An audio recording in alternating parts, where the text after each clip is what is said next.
And so my uncle sits me down and has me watch Star Wars, and it blew my mind because I've seen all these films, even films in the 80s up until this point, and not any of them really had a strong female archetype that I could identify with. And I totally, from a young age, thought, oh my God, that would be me if I was a grown-up. And that kind of set me on a course of that direction. I was probably 4 or 5 when I first saw Star Wars. So it was life-changing for me, and now I have a career. It's funny, I went to school, I did all these things, I did management, I did customer service, I was a district manager, did the whole Joe job, as Wayne's World calls it.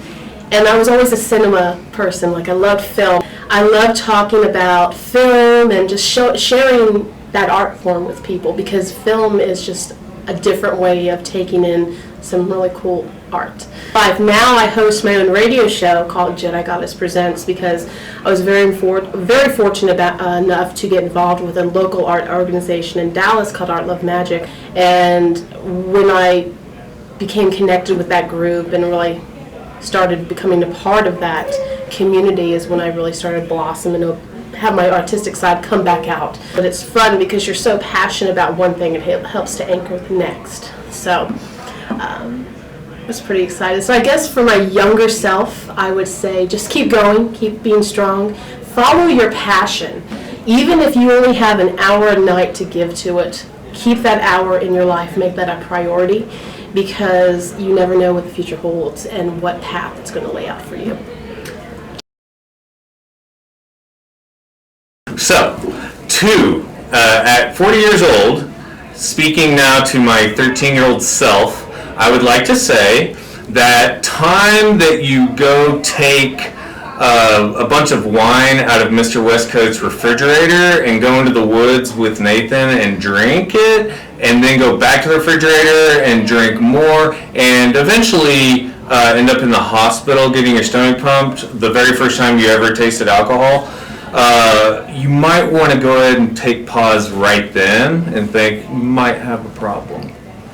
Or you could just keep on drinking and figure it out the slow way. Whatever. But that was not a lesson that I learned by going to the hospital and getting my stomach pumped at 13. That was more a lesson that I learned the very slow, torturous way, because, that's just how I like to do things. Well, I remember back in elementary school, I was always really apprehensive to do things first. I remember always being scared, and I really recall this one memory of me being in line for kickball. It's like the most simplest memory, but I remember getting to the line, getting closer to the front, and feeling all this anxiety and apprehensive, and everybody just staring and looking at me. And I remember just thinking, like, I don't want to do this. And so I ended up trying to sneak to the back, and my coach saw, and he called me. He's like, Emily, what are you doing? And I was scared. I was like 8 or so. I don't really remember. And I just remember just like being paralyzed with fear, because everybody just like stopped and looked at me. And he's like, no, Emily, you have to go and be in the front because you went back. So now you have to be in the front. Everybody stop what you're doing. And I'm just going to say that she has to be in the front. And so I'm just like, I can't talk, and I'm shy already. And I remember just like walking up to the front, feeling so embarrassed and feeling so red, and just thinking, this is like the worst thing ever. Like, I hate everybody staring at me.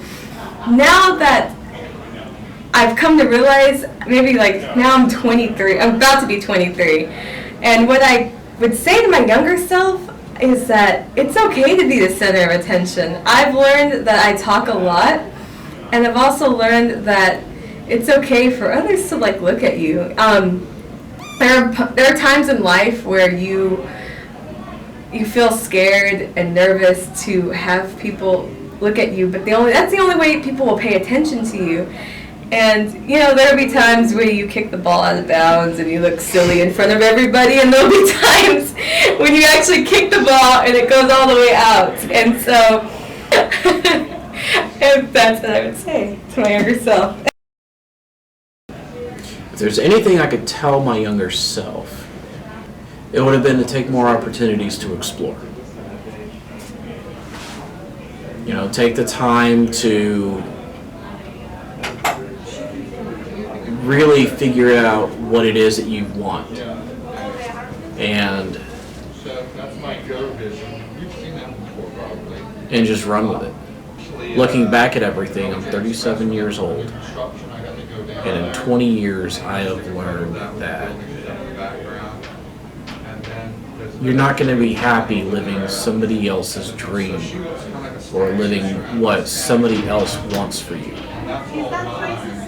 You're not going to be happy until you finally figure out what it is that you want and you chase after it with everything you have. I had an interest in photography while in college. I had the opportunity to have it nurtured, and I didn't take the opportunity when I had it. So I am now 37 years old, 10 years into learning what I could have learned at 17.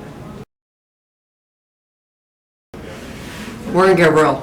I think I learned, I'm almost 33, maybe 33 in like a week and a half.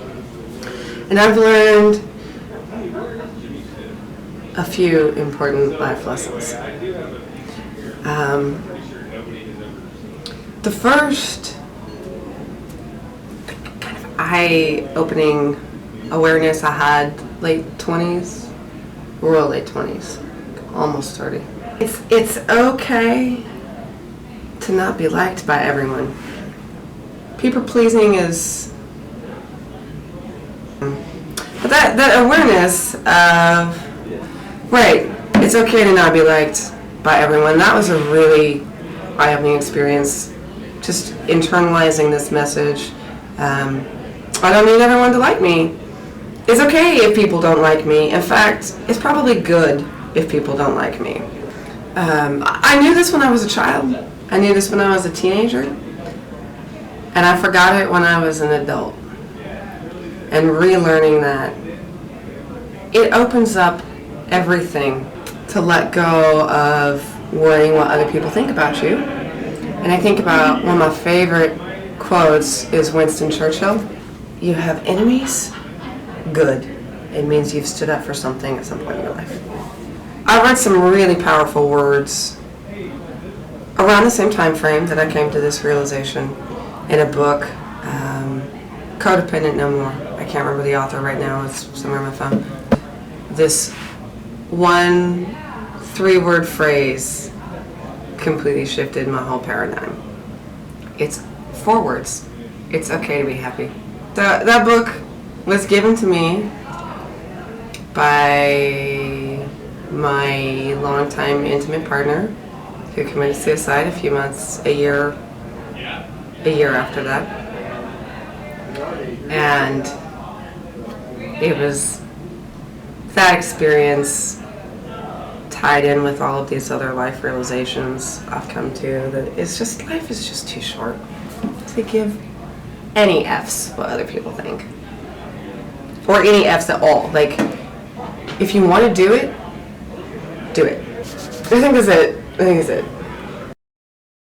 What I would tell my younger self, I'd tell my 12-year-old self, who started playing the bass guitar,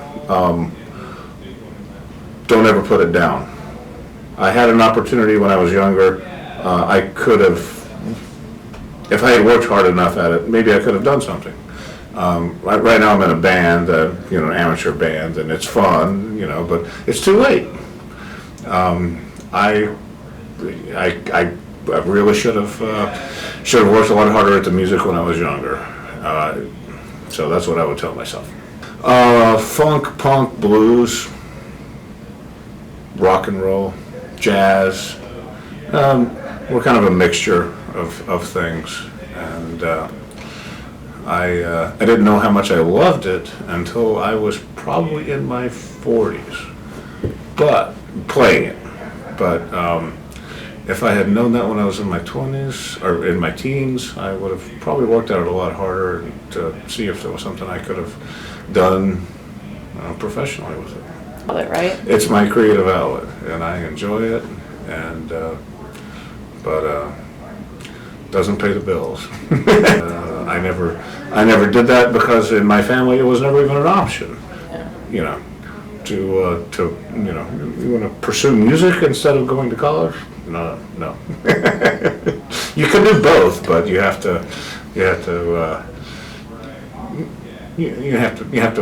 to pursue both simultaneously in your own heart.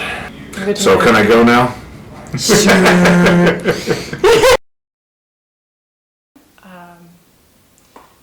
What inspiration or encouragement would I give my younger self? I've been thinking about a time where I had a huge lapse in my creativity. And the age I'm talking about is about maybe 19 years old, when I just dropped right into the working world and didn't know what I wanted to do with my life. So I jumped right into office jobs and pretty much just paycheck to paycheck, hours upon hours, and kind of left my creativity in the background.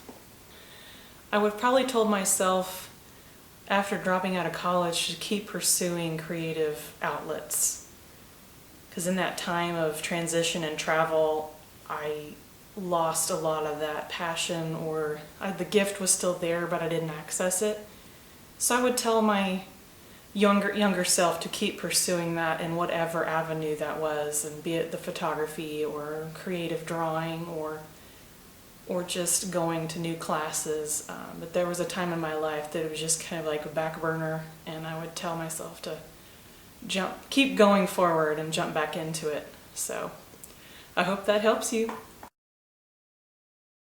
If there was one thing you could tell yourself when you were younger, what would you tell yourself? And I was thinking about it, and that's a toughie, because all the building blocks, everything has happened, good, bad, indifferent, horror, exciting, all that has made me who I am. But one thing I could tell myself is that nothing's wrong with you. You are an introvert. You don't like talking to people. You get worn down very easily, and there's nothing wrong with that. You will find your true friends through that. And don't make anyone let you think otherwise. You are beautiful. You are talented. You're a wonderful individual. You're not going to be that square peg that fits into a round hole ever, and that's okay. And that's what makes you special. You will have an awesome and amazing life. So just live life to the fullest and be true to yourself.